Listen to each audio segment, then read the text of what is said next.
Morning everyone. My name's Tim Rookes and I'm the Head of Infrastructure within our IT Solutions team here at Parry. And today I'm going to be talking about how you can control your costs with Microsoft Office 365, which is a cloud business solution from Microsoft. So a quick agenda of my presentation. So I'm going to have a quick look at the traditional on-premise solution and problems with that. By on-premise I mean running your own server in-house and your own IT systems in-house on your premises. And then after that we're going to look at what actually is the cloud. There's a lot of press about it at the moment. Well, what actually is it and how can it help? And then a short overview of Microsoft Office 365, and then any questions and a quick summary. So, the on-premise problem then. First of all, traditionally it's a CapEx type cost, so there's an upfront cost there. If you need to buy a new server for an office, typically around about at least £2,000 for a server, and then you've got other things on top like backup, software, all that sort of stuff.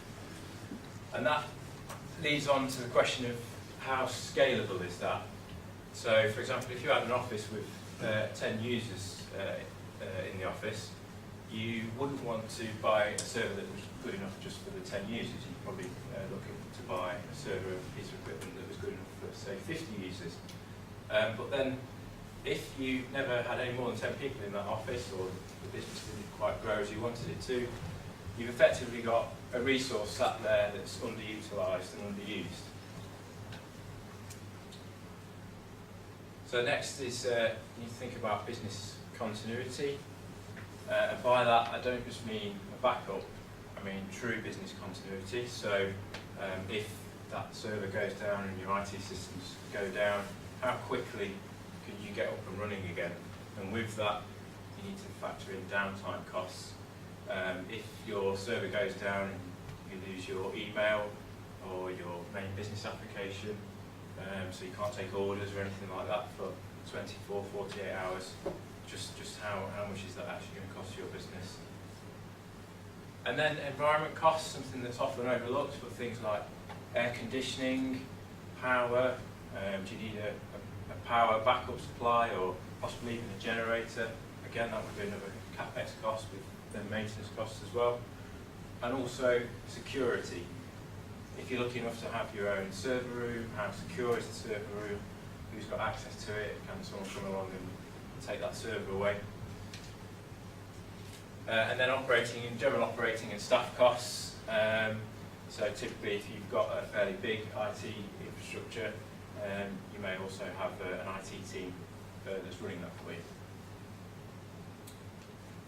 So this next slide, I'm going to show these are some real problems that some clients were facing, and they've come to us and said, you know, we're a bit worried about our infrastructure and how can we help.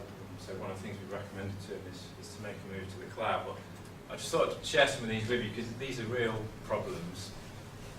So that's the back of someone's server cabinet. You know, that's running someone's business. I'm sure it is all connected together somehow. I wouldn't like to be the person that has to unravel it.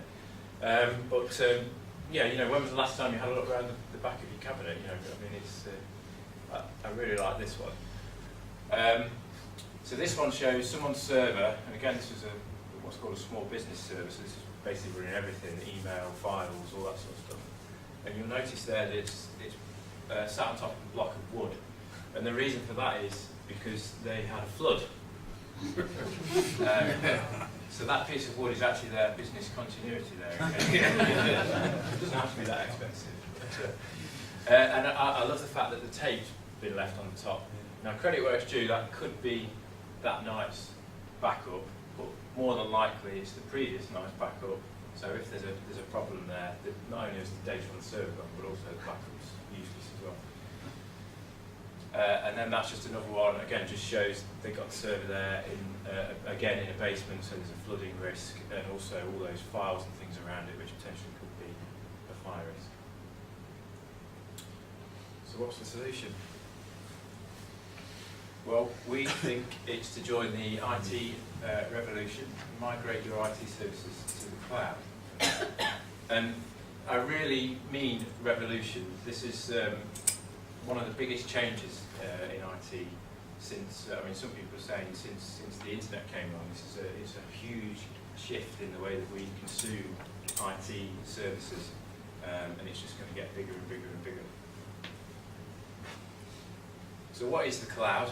A couple of weeks ago, my dad sent me a video from the internet, and he'd been looking on an investment website, and they were talking about all the big companies in America to invest in, and which ones are the safe bets, and people like Microsoft and Google, because they're all on board with the cloud and they're developing products. But they had a fantastic explanation which I wanted to share with you today. I'm not going to show you the video, I've just taken the key bits from it. I thought it was a really good way of explaining the cloud. Basically, back in the late 1800s in America, there's a chap called Thomas Edison, that hopefully most people have heard of, and he was pioneering getting electricity into everyone's home. And he was his main way of doing this was to use the DC current. And one of the issues associated with that is that the power station had to be located within a mile of everyone's home. So his model was that they would have to have lots of these little power stations powering all the homes. And he would also charge a flat rate for everyone's power. So straight away, I mean, you can see problems with that. There's multiple power stations to look after. There's a lot more to go wrong. And also he's charging this flat rate for everyone, regardless of what electricity they're using. And then along came a chap called Samuel Insull, who had recently had a trip to the UK. I think it was in Brighton he actually went to. And he noticed that a lot of the shops in the UK, even though they were closed, had left their lights on. And he didn't understand why people would do this. But when he inquired about it, apparently it's because they had a different billing system and they were all being billed on what they were consuming. And also, he pioneered the AC system to get electricity to houses. And the advantage of that is it can travel over long distances. So he said, right, rather than having all these little power stations, why not have one big power station that's supplying all these homes and bill people for what they're actually consuming? And if you think about it, when you switch your light on at home, you're not paying anything until you flip that light switch on, and then as soon as it comes on, you start paying for the electricity. But also, in the background, there's all sorts of stuff, complicated stuff going on to actually get that electricity into your house. But we don't really worry about that because we're pretty safe in the knowledge that the electricity board has got that under control. They've got professionals employed at the power station, and no doubt they've got all sorts of backup systems should some part of it go wrong. And you know, we're used to just flicking it on and it's working. Well, that's really exactly how the cloud model works. So rather than a power station, you have a specialist data center, which is owned by the likes of people like Microsoft and Google and these big blue chip companies. And they've spent millions of pounds investing in systems to make sure that these systems are really reliable and they're really secure. And if something happens, if one goes down, then another one will take over. And they deliver these applications through the internet to your computer. And again, you're only consuming it when you actually start that application. And just to give you an example, here's some common cloud applications. Hopefully everyone's familiar with these. If anyone's not looked at SkyDrive yet, I suggest after this, when you get back to the office, you can take a look. It's a really good cloud application that's free from Microsoft, which allows you to synchronise your personal files so you've got backup. So these are all cloud applications, but one in particular that I got told off when I did this in front of the Microsoft people the other week, but iTunes is a great example of a cloud application really working. And the reason for that is that if you think about it, when you buy a track off iTunes, you don't go and buy the whole album like we used to do. You can just buy an individual track off that album and listen to that track. And again, going back to this, you're only consuming it when you want to. And also, it's all backed up. We assume that when we open iTunes, everything's going to be available. I can't actually remember, to be honest, when iTunes ever has been down.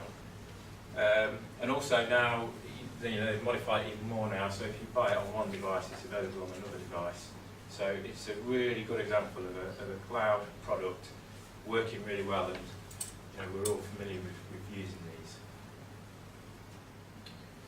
So if we compare this to the previous slide, then with a cloud solution, it changes the cost model into more of an OPEX model.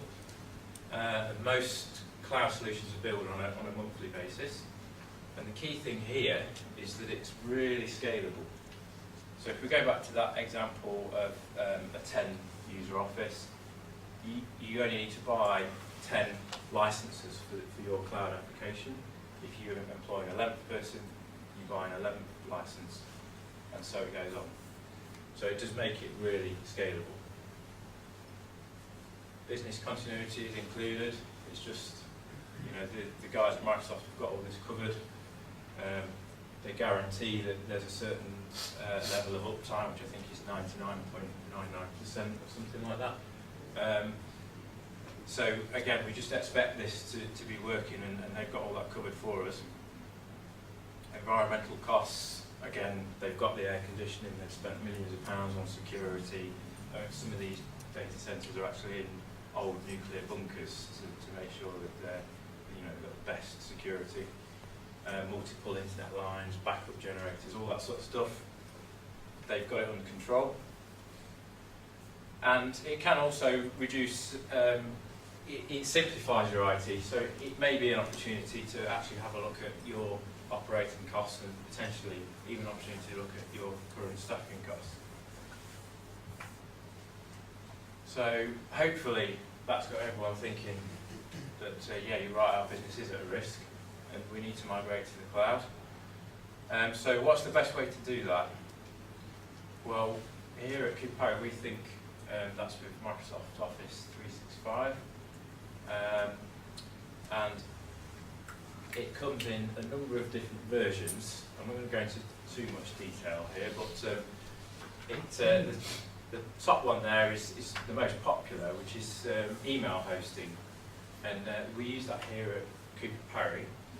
Just to give you an example, we, in our three main offices, we used to have 2 email servers in each office, Leicester, here, and Nottingham. And again, that was to provide us with some resilience in case one of those servers went down. Now we've adopted Exchange Online for our email. We've been using it for about 2 years. We haven't got any email servers at all anymore. It's been running, backing up. And again, I can't really remember when, since we've moved, our emails ever gone down. And I'm exactly the same. When I get on my computer in the morning and I open Outlook, I just expect it to work, and it does. And same when I've got my iPad or my phone, and it's just all. I just know it's all being looked after by Microsoft, and everything's being backed up. SharePoint Online is a document storage system. Again, we use that quite a lot in IT solutions. So we store our Word documents, Excel files, all that sort of stuff on it, and we can access that from anywhere. And again, it's all backed up for us and available to us. I should say as well that with Microsoft Office 365, you can take, you don't have to take all of these. You can mix and match. So you can have one person with the whole suite, or you can have one person who's just got email. And just to give you an example of the pricing, the email is around about £2.60, I think last time I checked, per user per month. So so it's really quite cheap.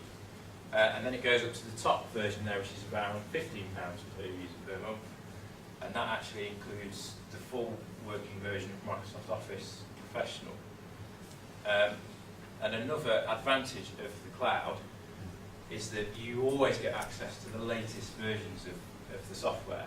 So, for example, if Microsoft bring out a new version of their Exchange email system, which they do every 3 years, Microsoft just do all that. They upgrade it in the background. We don't know anything about it. And it's the same with Office. Whenever they bring out a new version of Office, you just subscribe into this, so you're entitled to go away and download the latest version of Office and install and use that on your computer.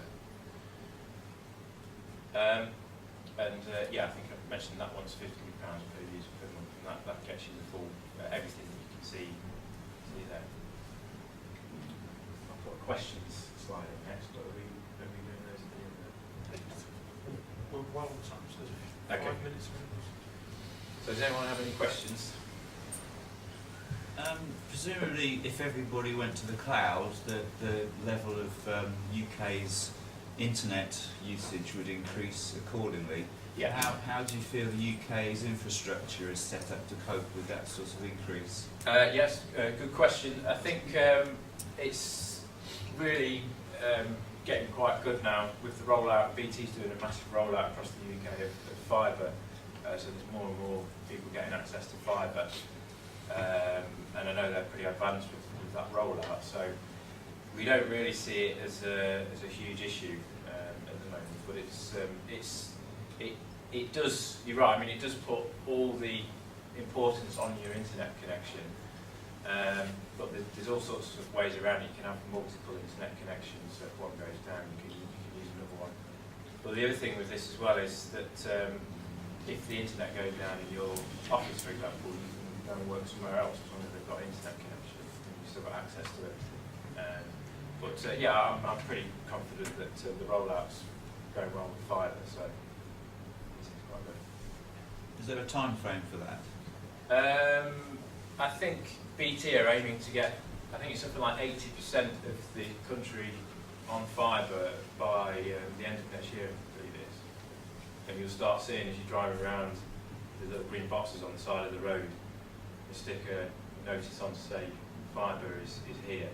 And that's not just for homes, that's for businesses as well. Tim, what's your view on hosting your main business applications in the cloud? Yeah, it's. I don't have any issues with that. The business application that we sell here at Parry is Microsoft Dynamics and Nav, and that's all now hosted in the cloud. And because you just get all the benefits of someone else is looking after it, someone else has got it backed up, and you've always got access to the same version. What's the adoption of that sort of generally? Well, every Nav package that we're selling now, we're selling it online pretty much. But you still have the two options, but when you weigh them up next to each other, it's just so compelling to put it on the cloud. That's what most people are doing. And I know Sage and people like that, they've all got cloud products now. And there's sometimes a little bit of worry around security and things like that, but they've invested millions of pounds to make everything secure, and it's no different to doing online banking, that kind of thing. Everything, all the traffic's encrypted, so no one can see what's being transmitted through you and the hoster. So yes, definitely recommend it. Yeah, obviously, security is an issue with anything like that. Yeah. Do you guys put all your client information on the cloud as well? Yes, some client information is on. Well, it's. Yeah, we have got some Word documents and Excel sheets, I guess, which has got some client information in, but it's completely secure. You can't access it. The way we always, when we get asked these sorts of questions, is if all the client information is on a server, how secure is your server? And what's to stop? And we have got quite a secure server in here at Parry, but some businesses, I mean, some of those photos, they've just got the server on a table. What's to stop someone just coming in and taking the server away? So, but it's all secure, it's locked down with passwords, and even the guys at Microsoft can't see the data because, like online banking again, all the data is actually scrambled. So only you, if you're the only person with the password, then only you can see it. And as I say, even the guys at Microsoft, to them it's just zeros and ones. So that's very secure. Any other questions? Okay. So it's a quick summary then. So control your costs and move your IT costs to a monthly OpEx model. And the key thing that I've been talking about here is you're only consuming what you want when you need it. So it's great for scalability. And it also de-risks your IT solutions because you've got all that benefit of the technology that's there within the cloud and within these data centers. So if something happens, they automatically fail over and carry on working.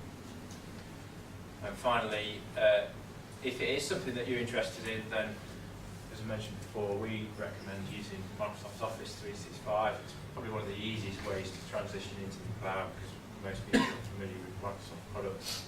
And we use it here at Parry. We've got a number of clients, some of them are in this room actually, that are also using it.